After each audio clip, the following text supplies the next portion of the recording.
Hello everyone, welcome to learning book. Learning book पे आप सभी का स्वागत है। लर्निंग बुक के इस वीडियो में हम 20 अगस्त और 21 अगस्त 2020 से संबंधित करंट अफेयर के महत्वपूर्ण प्रश्नों को कवर करेंगे। अपने क्वेश्चन के डिस्कशन की शुरुआत की जाए उससे पहले आप सभी से एक रिक्वेस्ट है कि लर्निंग बुक चैनल को अधिक से अधिक शेयर करके हमें अपना सपोर्ट दें। और लर्निंग बुक को आप जितना ही ज़्यादा शेयर करेंगे इसकी पहुँच उतनी ही ज़्यादा होगी और हम आपके लिए उतने ही अच्छे और भी नॉलेजेबल वीडियोज़ को प्रोवाइड करा सकेंगे। साथ ही साथ जो नए व्यूअर्स चैनल से पहली बार जुड़ रहे हैं उनसे रिक्वेस्ट है कि वो चैनल को सब्सक्राइब करके बेल आइकॉन को प्रेस कर दें, जिससे जो भी नई वीडियोस चैनल पे अपलोड हो उसकी नोटिफिकेशन आप तक समय से पहुंच सके और कोई भी इंपॉर्टेंट वीडियो मिस ना हो। आइए फिर शुरुआत करते हैं पहले प्रश्न के साथ। अडू एटोल में 5 इको टूरिज्म जोन के विकास के लिए किस देश ने भारत के साथ अनुबंध किया है? भारत के साथ अडू एटोल में 5 इको टूरिज्म जोन विकसित करने के लिए मालदीव ने अनुबंध किया है। मालदीव का एक शहर है जिसका नाम है अडू एटोल। यहाँ पे 5 इको फ्रेंडली जोन को विकसित करने के लिए मालदीव ने भारत के साथ अनुबंध किया है। इस संबंध में एक वर्चुअल समारोह हुआ जिसमें भारत के मालदीव में उच्चायुक्त संजय सुधीर व मालदीव के फॉरेन सेक्रेटरी अब्दुल गफ्फार मोहम्मद ने साइन किया। वर्चुअल में इन दोनों लोगों ने वर्चुअल समारोह हुआ और इन दोनों ने साइन किया। मालदीव की राजधानी माले है और करेंसी रुपया। प्रेसिडेंट यहाँ के इब्राहिम मोहम्मद सोहिल हैं।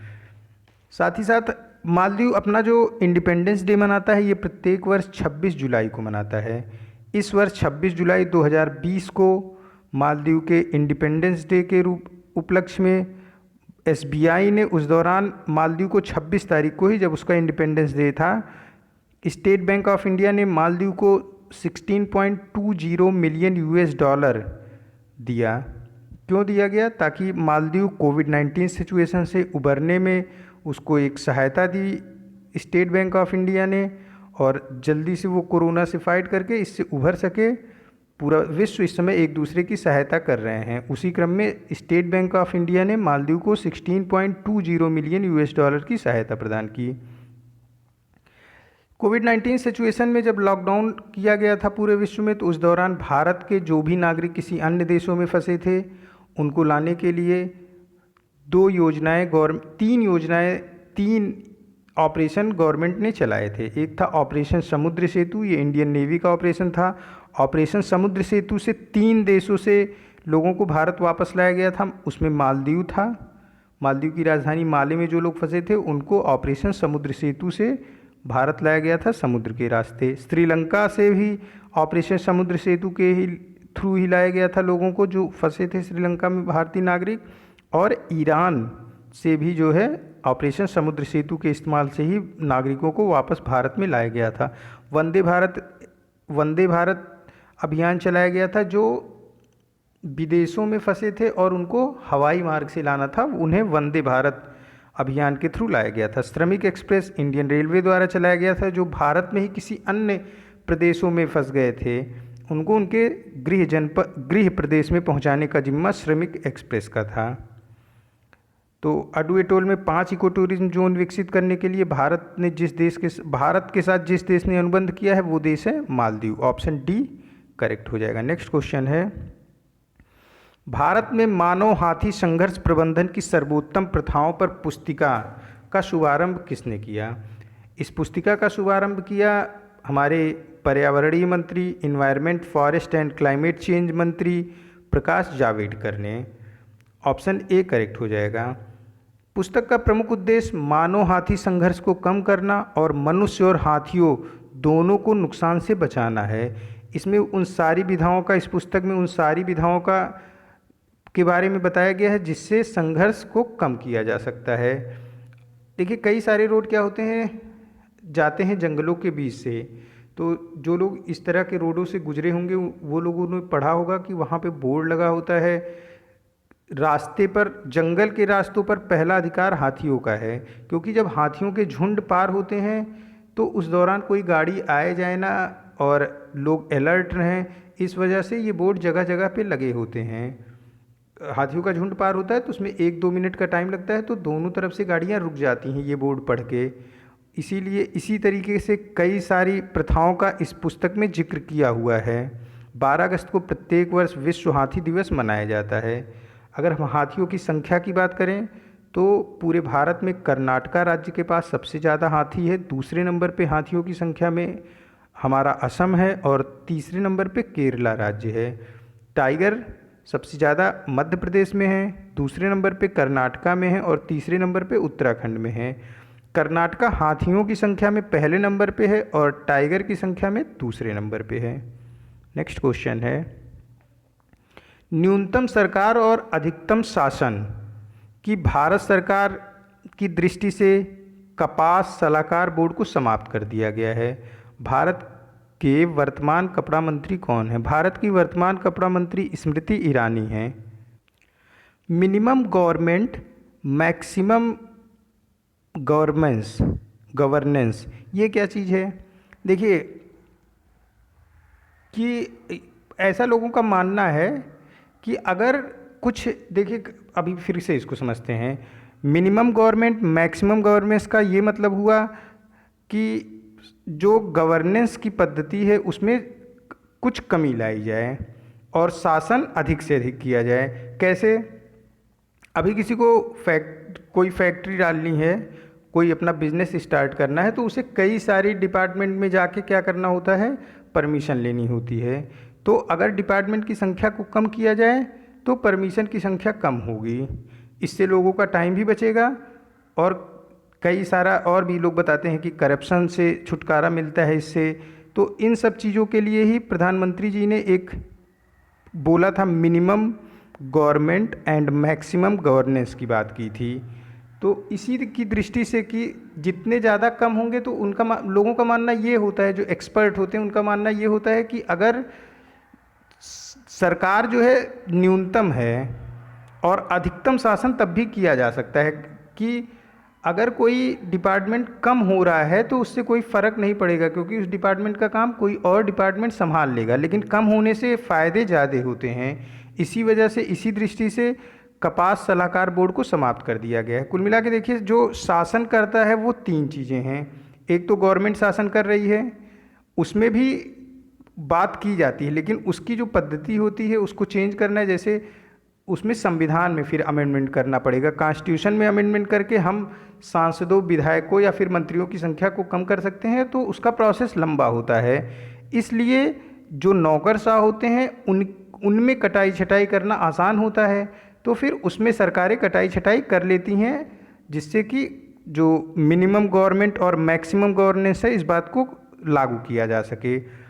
और फिर जज, ये भी देखिए, कार्यपालिका, न्यायपालिका और सरकारें ये तीनों होती हैं। तो कार्यपालिका में सरकारें कटाई छटाई कर सकती हैं, न्यायपालिका में भी किया जा सकता है, लेकिन केसों की संख्या इंडिया में इतनी ज़्यादा है कि न्यायपालिका में कटाई छटाई करना उतना आसान काम नहीं है, जबकि कार्यपालिका में कटाई छटाई सरकार अपने हिसाब से कर सकती है। और अगर उसे खुद में करना है तो फिर अमेंडमेंट करना पड़ेगा कॉन्स्टिट्यूशन में। सांसदों की संख्या कम करने के लिए कॉन्स्टिट्यूशन में अमेंडमेंट करो, या फिर मंत्रियों की संख्या कम करने में, ये एक लंबा प्रोसेस होता है। इसी वजह से ज़्यादातर सरकारें जो नौकरशाह होते हैं उन्हीं में कटाई छटाई करती हैं। उसी के मद्देनज़र कपास सलाहकार बोर्ड को समाप्त कर दिया गया है। हमारी कपड़ा मंत्री स्मृति ईरानी हैं। ऑप्शन डी करेक्ट हो जाएगा। अभी कुछ दिन पहले ही क्या है कि लायन टेक्सटाइल मिल लिमिटेड, ये चेन्नई में है, इसने रिलायंस इंडस्ट्री लिमिटेड के साथ मिलकर पीपीई किट का निर्माण किया। ये पीपीई किट दोबारा यूज़ की जा सकती है, वॉशेबल है। लायन टेक्सटाइल मिल लिमिटेड जो कि चेन्नई में है, इसने रिलायंस इंडस्ट्रीज़ लिमिटेड के साथ मिलकर पीपीई किट का निर्माण किया जो कि वॉशेबल है और दोबारा यूज़ की जा सकती है। ऑप्शन इसका डी करेक्ट हो जाएगा। नेक्स्ट क्वेश्चन है, हाल ही में किस पीएसयू ने 100 बिलियन यूनिट संचयी बिजली उत्पादन हासिल किया है? ये हासिल किया है नेशनल थर्मल पावर कॉरपोरेशन ने, एनटीपीसी ने। ऑप्शन ए करेक्ट हो जाएगा। सेंट्रल इलेक्ट्रिसिटी अथॉरिटी ने एक अपना डेटा जारी किया जिसमें उसने बताया कि एनटीपीसी ने 100 बिलियन यूनिट संचयी बिजली उत्पादन को हासिल कर लिया है। एनटीपीसी के कुल पूरे भारतवर्ष में 26 से ज़्यादा ऑफिस हैं। 26 जो ऑफिस हैं ये कोल बेस्ड हैं और कुछ हाइड्रोलिटिक बेस हैं, कुछ आपकी सोलर के भी अब इन्होंने खोल लिए हैं। तो मतलब जो 26 ऑफिस हैं इसमें इन सारे ने मिलकर 100 बिलियन यूनिट का संचयी बिजली उत्पादन का लक्ष्य हासिल किया। ये इसमें भी सबसे ज़्यादा किसने उत्पादित किया? सबसे ज़्यादा उत्पादित किया एनटीपीसी कोरबा, जो कि छत्तीसगढ़ में है। इसने इस 100 बिलियन यूनिट को उत्पादन हासिल करने में 100 बिलियन यूनिट उत्पादन हासिल करने में सबसे ज़्यादा योगदान किस एनटीपीसी का रहा? ये एनटीपीसी है एनटीपीसी कोरबा, जो कि छत्तीसगढ़ में है। एनटीपीसी के चेयरमैन सुदीप सिंह हैं और इसका हेडक्वार्टर एनटीपीसी का नई दिल्ली में है। नेक्स्ट क्वेश्चन है, किस राज्य को 6 बहुउद्देशीय और बाढ़ नियंत्रण परियोजनाओं के लिए 7,922 करोड़ रुपए की केंद्र सरकार से निवेश की मंजूरी मिली है? केंद्र सरकार द्वारा 6 बहुउद्देशीय और बाढ़ नियंत्रण परियोजनाओं के लिए हिमाचल प्रदेश को 7,922 करोड़ रुपए की मंजूरी मिली है। क्या है बहुउद्देशीय परियोजनाएं? एक ही परियोजना से कई सारे काम करना, जैसे डैम, बांध बनाया गया तो तो अगर बांध में क्या होता है, पानी को इकट्ठा किया जाता है। पानी जहाँ पे इकट्ठा है अगर हम उसको कनेक्ट कर देते हैं नहरों से, तो वही सेम पानी नहरों के थ्रू जाएगा, जिससे सिंचाई हो गई। हम उसको खोलते नहीं है नहरों में, लगातार पानी भरता चला जाता है, फिर एक ऊंचाई पे पहुंचने के बाद वो पानी गिराया जाता है, जिससे बिजली का उत्पादन होता है। साथ ही साथ बांध बनाने से बाढ़ से बचाव अपने आप होता है। तो ये बहुउद्देशीय परियोजनाएं होती है कि एक ही परियोजना के थ्रू कई सारे लाभ को उठाना, ये बहुउद्देशीय परियोजनाएं होती हैं। तो इस तरह की 6 बहुउद्देशीय परियोजनाओं के लिए हिमाचल प्रदेश में केंद्र सरकार द्वारा 7,922 करोड़ रुपए के निवेश की मंजूरी मिली है। हिमाचल प्रदेश ने कुछ दिन पहले अभी निगाह ऐप लॉन्च किया। इस निगाह ऐप में क्या था कि ये जो दूसरे देशों से लोग हिमाचल प्रदेश में आके रहते हैं, उनके परिवार को शिक्षित करना, साथ ही साथ उनके परिवार के लोगों को शिक्षा के प्रति जागरूक करने का काम निगाह ऐप का है। हिमाचल प्रदेश को पंचायती राज विभाग ने ई आवेदन के प्रभावी कार्यान्वयन के लिए ई पंचायत पुरस्कार 2020 में हिमाचल प्रदेश ने प्रथम स्थान प्राप्त किया है। हिमाचल प्रदेश की 2 राजधानियां हैं, शिमला यहाँ की ग्रीष्मकालीन राजधानी है और धर्मशाला शीतकालीन राजधानी। हिमाचल प्रदेश के मुख्यमंत्री जयराम ठाकुर हैं, बंडारू दत्तात्रेय यहाँ के गवर्नर हैं। नेक्स्ट क्वेश्चन है, किस राज्य की सरकार ने गैर सरकारी शिक्षा संस्थानों शुल्क का विनिमय नियम 2020 को मंजूरी दी है? असम सरकार ने गैर सरकारी शिक्षा संस्थानों के शुल्क विनिमय नियम 2020 के लिए मंजूरी दी है।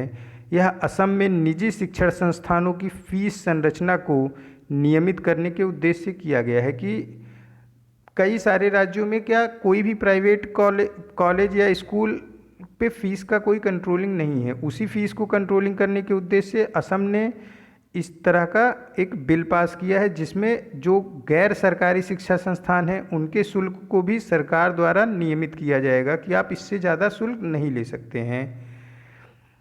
ऑप्शन बी करेक्ट हो जाएगा। असम ने अभी हाल ही में एमएसएमई की कई सारी अनुमतियों को निरस्त कर दिया है, यानी कि माइक्रो स्मॉल मीडियम इंटरप्राइजेज द्वारा जो शुरुआत किया जाता है, शुरू करते टाइम कई सारी अनुमति लेनी पड़ती है सरकार के अलग अलग डिपार्टमेंट से, और कोविड-19 सिचुएशन की वजह से एमएसएमई सेक्टर में बहुत ज़्यादा गिरावट आई है और राज्य सरकारें और केंद्र सरकारों की आर्थिक व्यवस्था भी डगमगा गई है। इसी वजह से असम ने कई सारी अनुमतियों को निरस्त किया है, जिससे लोगों को अपना एमएसएमई लॉन्च करने में, खोलने में, शुरुआत करने में एमएसएमई में आसानी हो। ये राज्य असम है। असम की राजधानी दिसपुर है और सर्बानंद सोनोवाल यहाँ के मुख्यमंत्री हैं, जबकि जगदीश मुखी असम के गवर्नर हैं। नेक्स्ट क्वेश्चन है, ट्रैफिक सिग्नल पर महिला प्रतीक रखने वाला भारत का पहला शहर कौन सा बना? देखिए, ट्रैफिक सिग्नल पे पुरुषों का प्रतीक अभी तक बना होता था, लेकिन अब महिलाओं का प्रतीक बनेगा। भारत का पहला शहर महिलाओं के प्रतीक को बनाने वाला कौन सा है? ये मुंबई है। इसमें त्रिकोणीय फ्रॉक को प्रदर्शित किया जाएगा। जो सिग्नल होते हैं वहाँ पे एक त्रिकोणीय फ्रॉक बना दिया जाएगा, जो कि महिलाओं को प्रदर्शित किया जाएगा इसके थ्रू, और इसको महिला सशक्तिकरण के उद्देश्य से किया जा रहा है। मुंबई शहर में। ऑप्शन डी इसका करेक्ट हो जाएगा। नेक्स्ट क्वेश्चन है, खादी और ग्रामोद्योग आयोग ने किस राज्य में अपने प्रकार के रेशम प्रशिक्षण सह उत्पादन केंद्र को शुरू करने की योजना बनाई है? रेशम प्रशिक्षण के लिए जो योजना बनाई गई है, इसका केंद्र स्थापित किया जाएगा KVIC द्वारा अरुणाचल प्रदेश में। ऑप्शन ए करेक्ट हो जाएगा। फूड बियर ट्रेनिंग सेंटर के लिए KVIC जो परीक्षण केंद्र स्थापित कर रहा है, यह स्थापित कर रहा है दिल्ली में।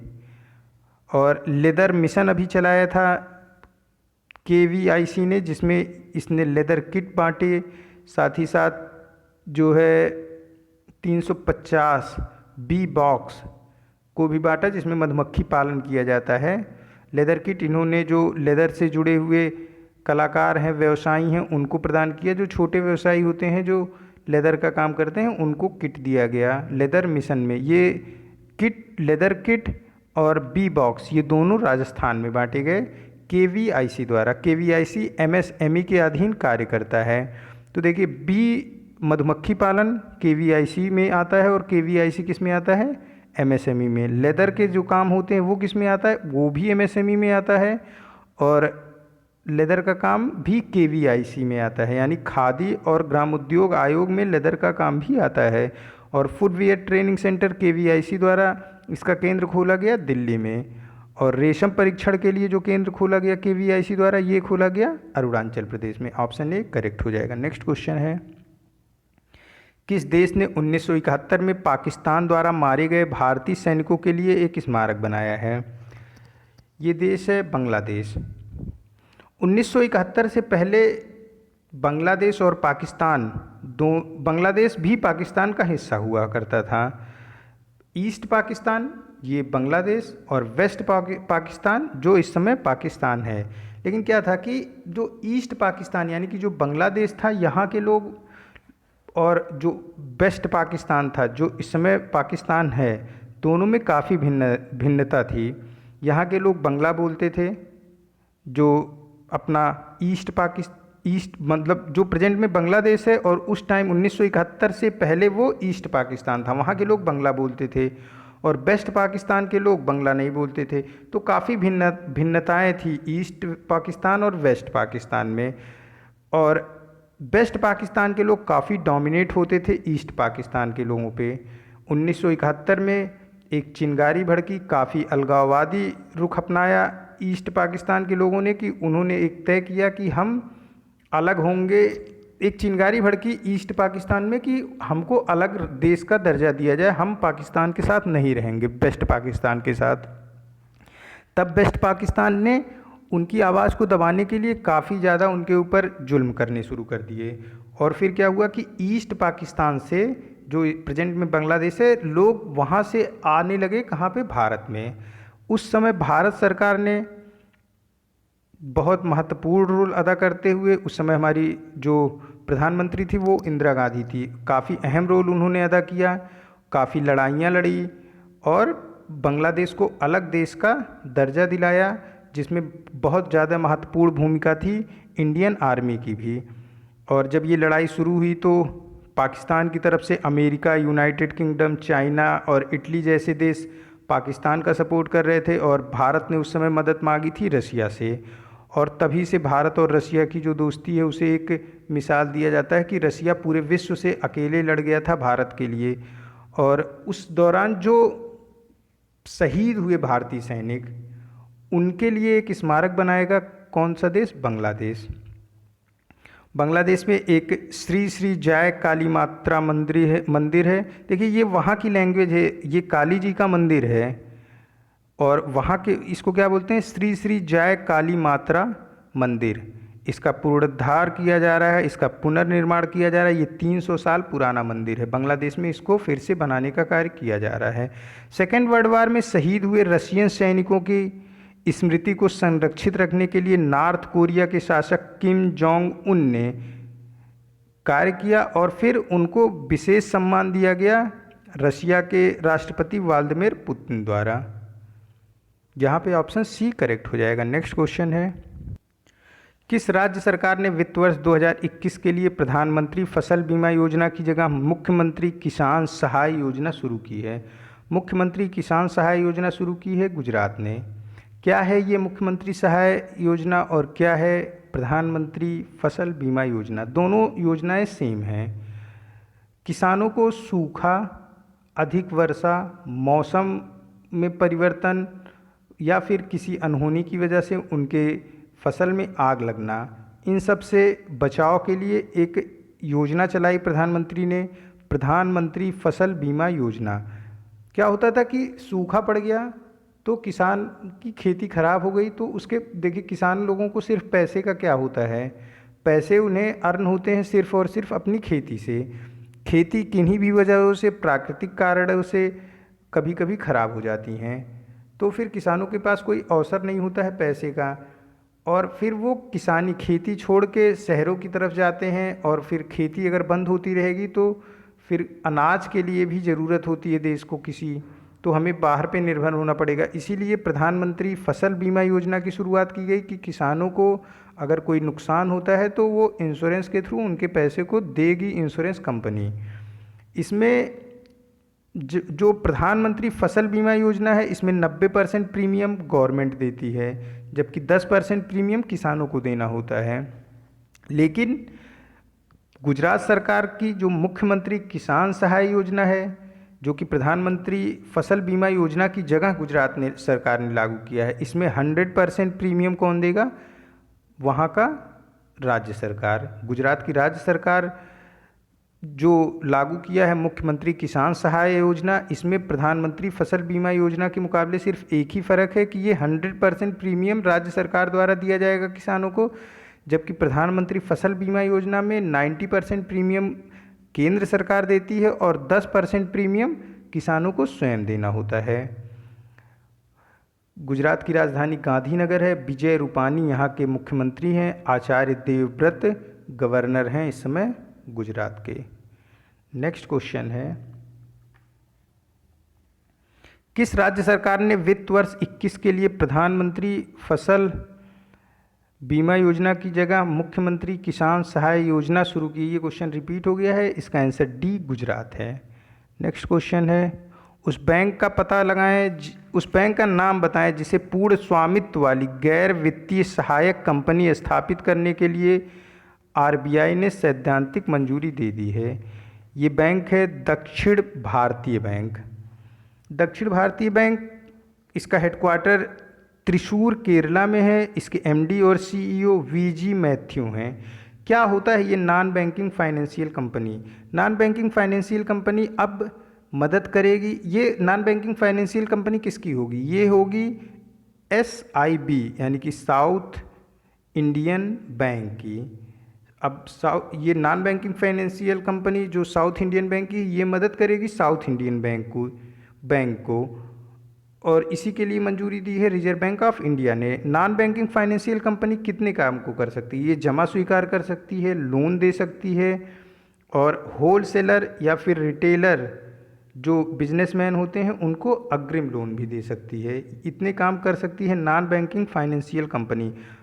कुल मिला के रिजर्व बैंक की मंजूरी के बाद अब जो फाइनेंशियल कंपनी है दक्षिण भारतीय बैंक की, ये इसकी मदद करेगी, जिससे दक्षिण भारतीय बैंक की समग्र उत्पादकता और बैंकिंग दक्षता में बेहतरी की उम्मीद की जा सकती है। ऑप्शन सी इसका करेक्ट हो जाएगा। नेक्स्ट क्वेश्चन है, एसएन राजेश्वरी को किस बीमा कंपनी का अध्यक्ष और प्रबंधक निदेशक के रूप में नियुक्त किया गया है? एसएन राजेश्वरी को नियुक्त किया गया है ओरिएंटल इंश्योरेंस कंपनी लिमिटेड की नई प्रबंध निदेशक और अध्यक्ष। अभी ये प्रेजेंट टाइम में न्यू इंडिया इंश्योरेंस कंपनी की महाप्रबंधक हैं, लेकिन इनको नियुक्त कर दिया गया है अब किसकी इसका ओरिएंटल इंश्योरेंस कंपनी का प्रबंध निदेशक। अब इनको अपना जो new India insurance company limited की महाप्रबंधक पद से इनको हटा के नियुक्त कर दिया गया ओरिएंटल इंश्योरेंस कंपनी के अध्यक्ष और प्रबंध निदेशक के रूप में। ओरिएंटल इंश्योरेंस कंपनी के जो प्रेजेंट टाइम में अध्यक्ष थे, प्रबंध निदेशक थे, उनका नाम एवी गिरजा कुमार है। वो रिटायर हो रहे हैं। उनकी जगह अब न्यू इंडिया इंश्योरेंस कंपनी की महाप्रबंधक को न्यू इंडिया इंश्योरेंस कंपनी की महाप्रबंधक एस.एन. राजेश्वरी को नियुक्त किया गया है ओरिएंटल इंश्योरेंस कंपनी लिमिटेड के अध्यक्ष और प्रबंध निदेशक के रूप में। ऑप्शन बी करेक्ट हो जाएगा, oriental insurance company limited. Next question है, उस कंपनी का नाम बताएं जिसे प्रोजेक्ट कुइपर उपग्रह तारामंडल के लिए संघीय संचार आयोग की मंजूरी मिली है। संघीय संचार आयोग ये अमेरिकन गवर्नमेंट का एक आयोग है, मतलब कि अमेरिका की सरकार का एक कमीशन है ये। इसका फुल फॉर्म है फेडरल कम्युनिकेशन कमीशन। वहाँ पे इंटरनेट संबंधी कोई काम करना होता है तो इससे मंजूरी लेनी होती है। इसने अमेज़न का एक प्रोजेक्ट है प्रोजेक्ट कुइपर, उसको मंजूरी दे दी है। क्या है ये प्रोजेक्ट कुइपर? प्रोजेक्ट कुइपर ये अमेज़न का है। प्रोजेक्ट कुइपर के जरिए अमेज़न लो ऑर्बिट उपग्रह तारामंडल के लिए इंटरनेट एक्सेस करने के लिए लॉन्च करेगा। इसमें 3000 से ज़्यादा सैटेलाइट को लॉन्च किया जाएगा अमेज़न द्वारा। आने वाले समय में ये माना जा सकता है कि अब इंटरनेट की स्पीड अमेज़न द्वारा दी जाएगी ग्राहकों को, और ये इंटरनेट की स्पीड काफ़ी तेज़ होगी। इसका नाम कुइपर क्यों पड़ा? सौरमंडल में कुइपर एक बेल्ट है पूरा, उसी के नाम पे अमेज़न ने अपने इस प्रोजेक्ट का नाम प्रोजेक्ट कुइपर रखा है। ऑप्शन डी करेक्ट हो जाएगा। आने वाले समय में अमेज़न अब नेट प्रोवाइड कराएगा अपने ग्राहकों को, और प्रोजेक्ट कुइपर के लिए अमेज़न को मंजूरी दी फेडरल कम्युनिकेशन कमीशन ने। ऑप्शन डी करेक्ट हो जाएगा। नेक्स्ट क्वेश्चन है, उस राज्य का नाम बताएं जिसने 2 मॉड्यूलर ऑपरेशन थिएटर रूम बनाने के लिए पावर फाइनेंस कॉरपोरेशन और NBFC non banking financial company के साथ मेमोरेंडम ऑफ अमेंडमेंट पर हस्ताक्षर किया है। ये राज्य है उत्तर प्रदेश। उत्तर प्रदेश का एक ज़िला है जिसका नाम है सिद्धार्थनगर। वहाँ के डिस्ट्रिक्ट हॉस्पिटल में मॉड्यूलर ऑपरेशन थिएटर रूम बनाएगा पावर फाइनेंस कंपनी और नॉन बैंकिंग फाइनेंस कंपनी, ये मिलकर बनाएंगे। अभी कुछ और भी उत्तर प्रदेश के बारे में 2 योजनाएं 3 योजनाएं जो ध्यान में आ रही हैं। नवीन रोजगार योजना, ये उत्तर प्रदेश के जो शेड्यूल कास्ट के लोग हैं उनके लिए लॉन्च की गई है। मुख्यमंत्री ग्रामीण किसान कल्याण योजना उत्तर प्रदेश के किसानों के लिए लॉन्च की गई है उत्तर प्रदेश राज्य सरकार द्वारा। आत्मनिर्भर उत्तर प्रदेश, आत्मनिर्भर उत्तर प्रदेश ये बहुत बड़ा एक रोजगार मेले का नाम था जिसका उद्घाटन हमारे प्रधानमंत्री नरेंद्र मोदी ने किया था, और उत्तर प्रदेश सरकार ऐसा दावा करती है कि इस आत्मनिर्भर उत्तर प्रदेश रोजगार मेले में 1.2 करोड़ लोगों को रोजगार प्रदान किया गया था। जो प्रवासी उत्तर प्रदेश के श्रमिक उत्तर प्रदेश में वापस आए थे, उनमें से 1.2 करोड़ लोगों को रोज़गार दिया गया। इन रोज़गार में काफ़ी सारे हैं, जैसे जो मनरेगा के रोज़गार हैं उसको भी इसमें ऐड किया गया है। तो सरकार कहती है कि एक ही दिन में आत्मनिर्भर उत्तर प्रदेश जिस दिन लॉन्च हुआ, इसका उद्घाटन प्रधानमंत्री नरेंद्र मोदी जी ने किया, कुल 1.2 करोड़ लोगों को उत्तर प्रदेश सरकार ने रोज़गार दिया था। ऑप्शन डी इसका करेक्ट हो जाएगा। नेक्स्ट क्वेश्चन है, हाल ही में किस देश के प्रधानमंत्री हसन दीबा ने इस्तीफा दिया है?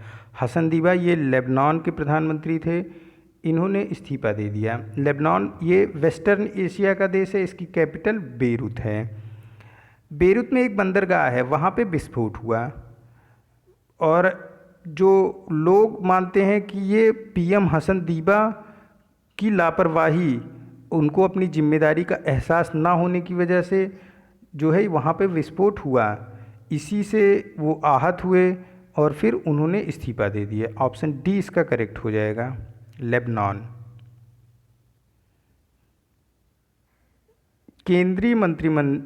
केंद्रीय एमएसएमई मंत्री नितिन गडकरी ने किस संगठन द्वारा आयोजित भारत @75 मिशन सम्मेलन मिशन 2022 को संबोधित किया? ये सम्मेलन का आयोजन किया गया था भारतीय उद्योग परिसंघ द्वारा, कॉन्फेडरेशन ऑफ इंडियन इंडस्ट्रीज़ द्वारा। इस संबोधन में हमारे एमएसएमई मंत्री नितिन गडकरी ने कहा कि देश के कुल 115 चिन्हित आकांक्षी जिलों में एमएसएमई उद्योग के सुधार के लिए तत्काल प्रभाव से काफ़ी सारे कार्य किए जाएंगे, और वहाँ जो ये आकांक्षी ज़िले हैं 115 ज़िले, यहाँ पे सुधार के लिए सरकार का पूरा बल होगा कि तुरंत ही त्वरित गति से यहाँ पे कार्य हो सके। और भारत ने एक मिशन अपने लिए रखा है कि 2022 तक भारत पूरी तरीके से आत्मनिर्भर होगा। अगर भारत को आत्मनिर्भर बनना है तो उसमें एमएसएमई सेक्टर को पूरा सपोर्ट मिलना चाहिए गवर्नमेंट का।